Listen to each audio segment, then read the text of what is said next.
Well, good afternoon, everyone. It's a Friday afternoon again, and it's so great to be with you. Thank you for joining me.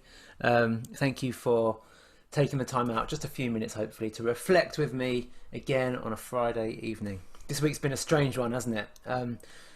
In some ways, it's felt a little bit like a false dawn to me. You know, I don't know if you've ever climbed up a mountain, but sometimes you're thinking that you're getting to the top. You can see the peak and you've been working really hard, putting a lot of energy in. It's hurting now.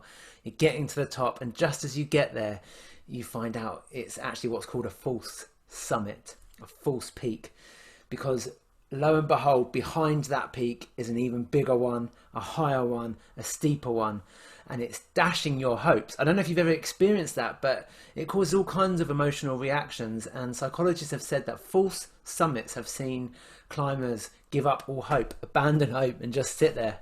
Sometimes there's been cases where people have actually died having reached a false summit just because they couldn't cope with carrying on. This week we've been told that COVID-19 is once again on a critical tipping point. And for us in Northumberland, it seems particularly poignant this week as we have some hot spots for the first time in our county. And here in Beddington Station, we are one of those hot spots. And we now, for the first time, really can see COVID-19 right on our doorstep, just when the schools were going back, just when sports were starting again, just when we were getting together in pubs and restaurants and in gardens with our friends, and even inviting people into our homes again. Just when all this is happening, some restrictions are being placed back upon us. And for ourselves, just yesterday, we actually got a phone call from the school saying Thomas has a temperature, we needed to whip him out of the school, take him for a test. Joe drove a really large round trip with him, and they were both tested because she's an essential worker. And now we are sitting completely locked down, waiting until our test results come through.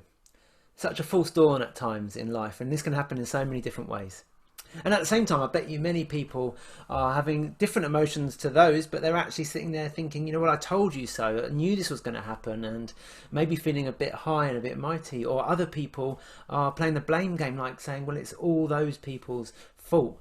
You know, it's because the schools went back, never thought they should have gone back, or it's because those 20-somethings refused to stop partying. Many of us, we are playing the blame game at this moment.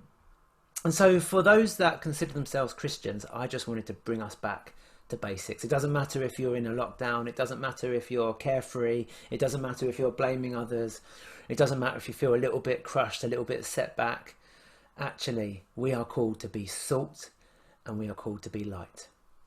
Jesus, right at the start of his missionary days, just when he was getting going, he went up onto a mountainside and he set out a number of fundamentals for us to follow. These are fundamental things about how to follow Jesus and how to live the Christian life. You are the salt of the earth, he said. But if the salt loses its saltiness, how can it be made salty again?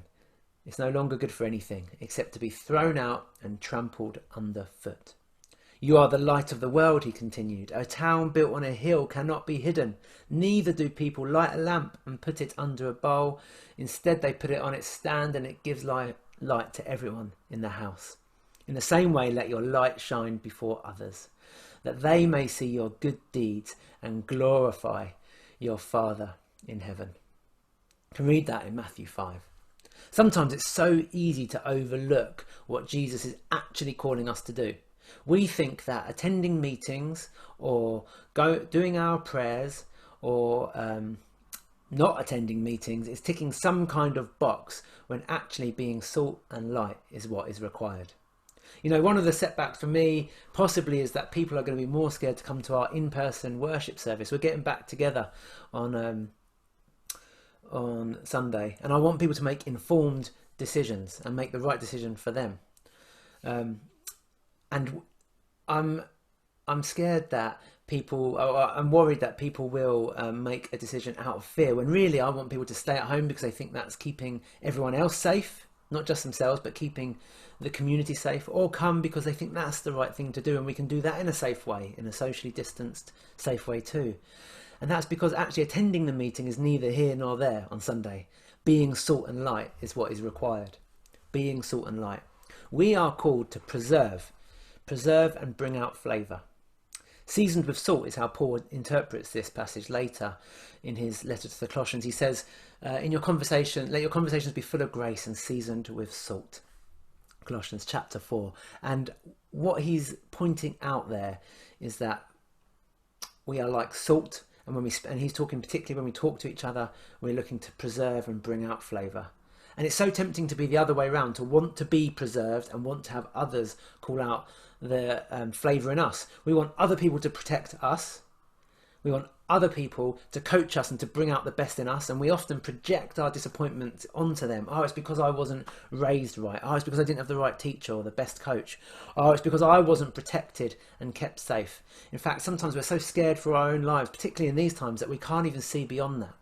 So how can we move from being concerned about others, blaming others, looking for others to preserve us and to call out the flavour to us, where we can do this for other people? We can look to the needs for others. I have found myself this week running back to Jesus to say, I am sorry, Jesus.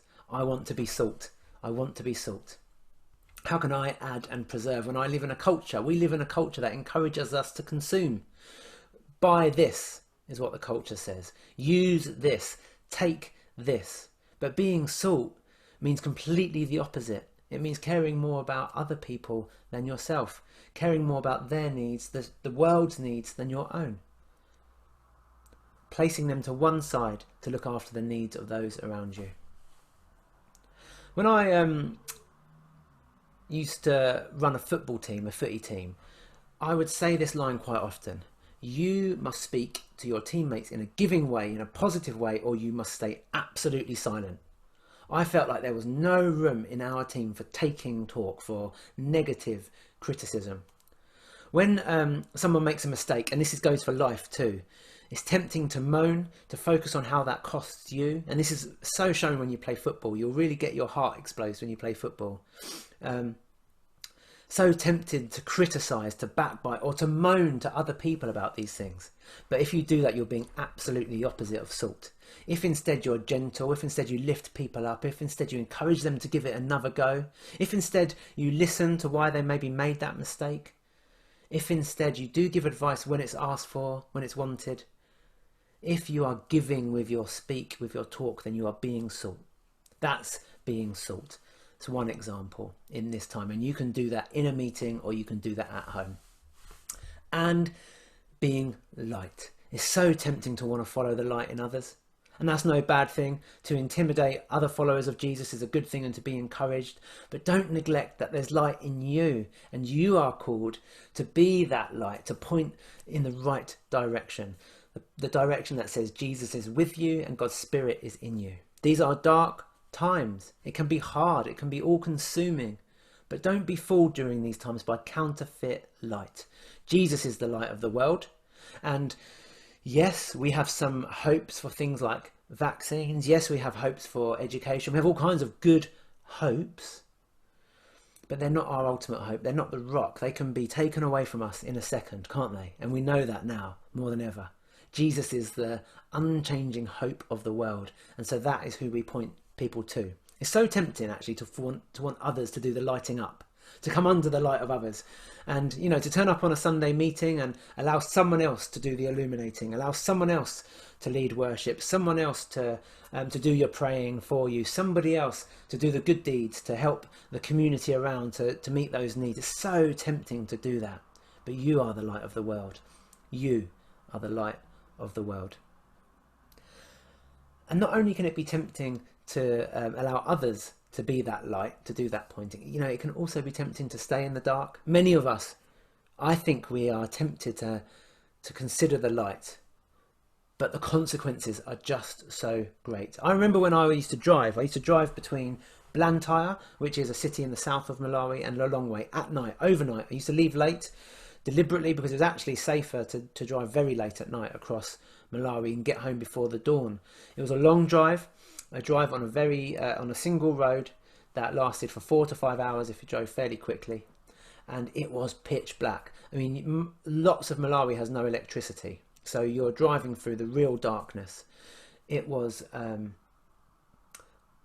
only light I had was what my headlamp illuminated in front of me. And there's many analogies to draw from that, but the one thing I remember is that I found comfort in not knowing what was around me.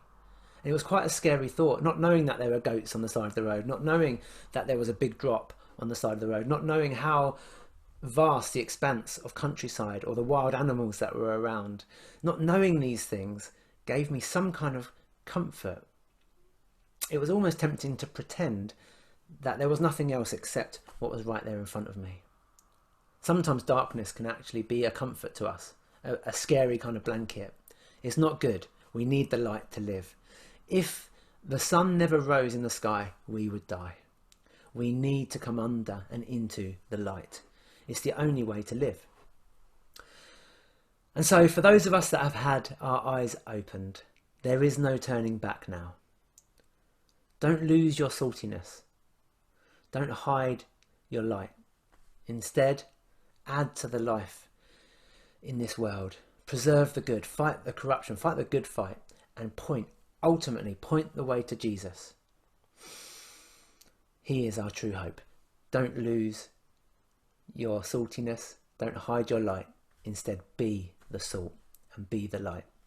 Today and every day. It's been good to be together. If I see you in person or if I see you online, do say hi. I pray that God would bless you and keep you and help you to bring out the flavour in this world and to light up the darkness. And I pray those things in Jesus' mighty name. God bless you all. See you soon.